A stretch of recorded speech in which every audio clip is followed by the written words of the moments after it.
Welcome to this week's ILSSO lesson, the second half of a two-part series on cultural values.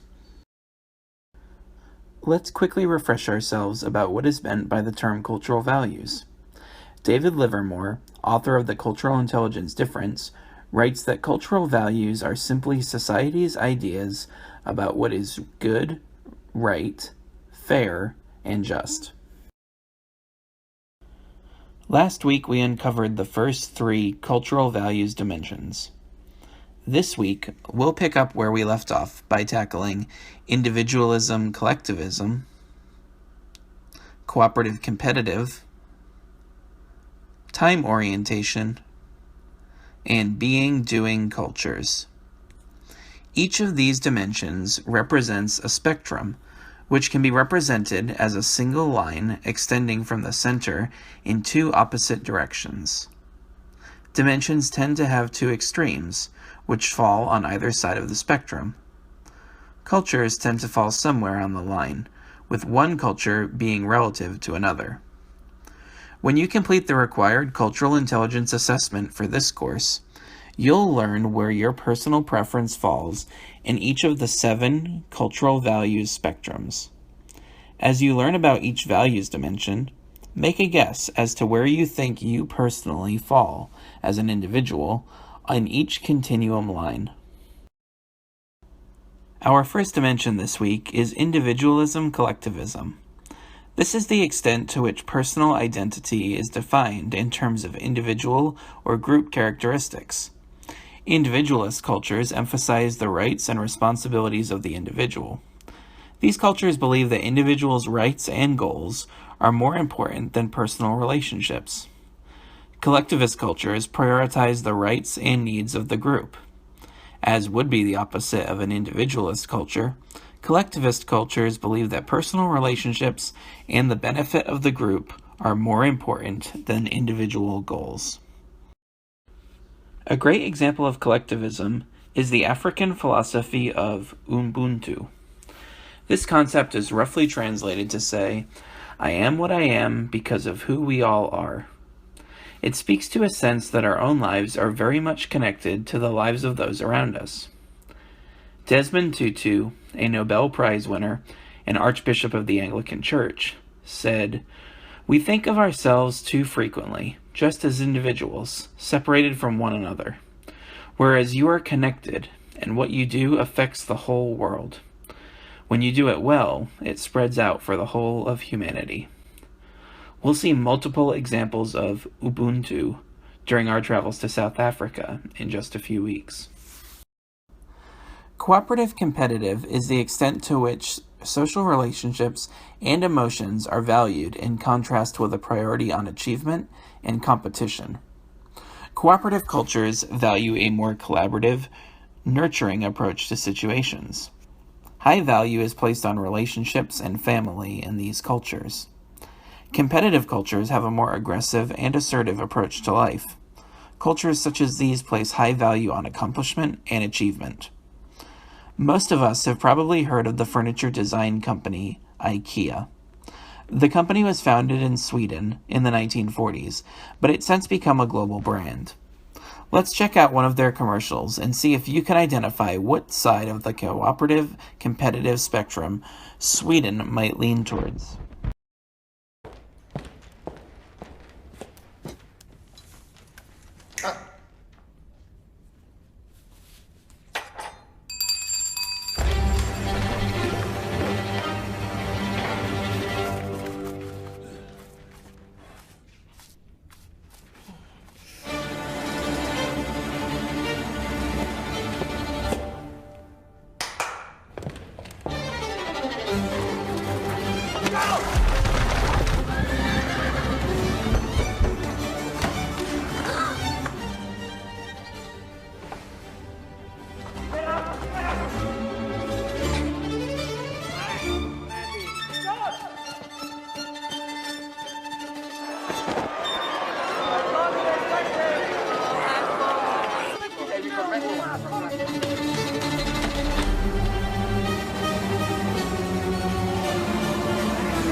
The answer really is obvious, isn't it?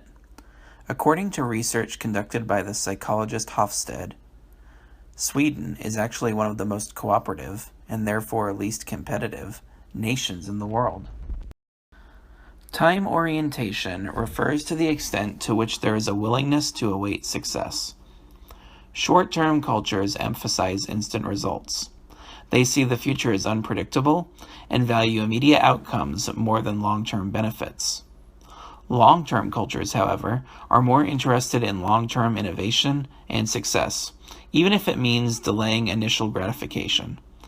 These cultures value long-term planning and are willing to sacrifice short-term outcomes for long-term benefits.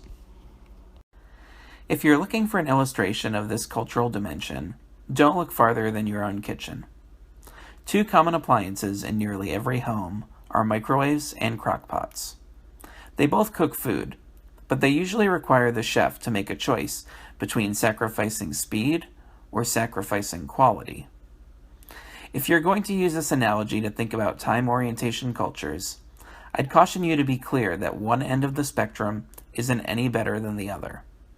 It would be easy to assume that because microwave dinners usually lack great taste, that short-term cultures aren't as preferable to long-term cultures. To put it another way, we might assume that compared to long-term cultures, short-term cultures can't quite get it right. This isn't the case, though. Cultural values have no right or wrong.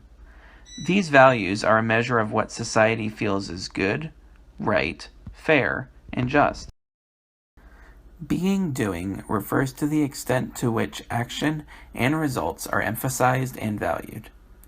Being cultures prioritize relationships and social networks and live for the moment. Social commitments and task completion are equally important, and the boundary line between the two can be, at times, very thin. Doing cultures are extremely task-focused and outcome-oriented.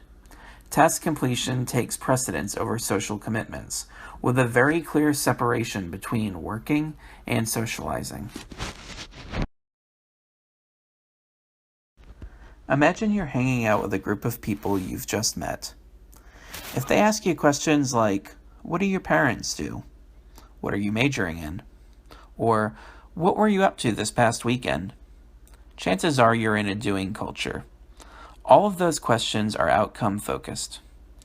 Likewise, if you're being asked questions like, "What makes you happy?" or "Who do you typically hang around with?" you're definitely in a being culture. There's less focus on tasks and more focus on relationships in these questions. Do either set of questions sound more like something you'd ask when getting to know a peer? If so, that's likely your preferred culture. Now that we've worked our way through the 7 cultural values dimensions, you may be wondering specifically what the benefit is to the concept of cultural values. In his book, David Livermore writes, "The influence of these values is usually subconscious to most people within a culture, including ourselves. However, cultural values play a powerful role in shaping the thoughts and behaviors of individuals, organizations, and societies, regardless of whether they realize it." Livermore continues to explain that we shouldn't carelessly stereotype an entire culture with these values because there will be individuals and subcultures within a larger culture that are exceptions to these norms. But these values provide a helpful starting point in understanding cross-cultural relationships and situations. They give you an educated guess as to how someone from a culture is likely to approach something. As we prepare for our upcoming ILSSO travels and this week's coursework assignment, let's bear this new knowledge about cultural values in mind so that we can not only be gracious guests of our host country, but so that we can be globally minded world citizens as well. See you soon, ILSSO travelers.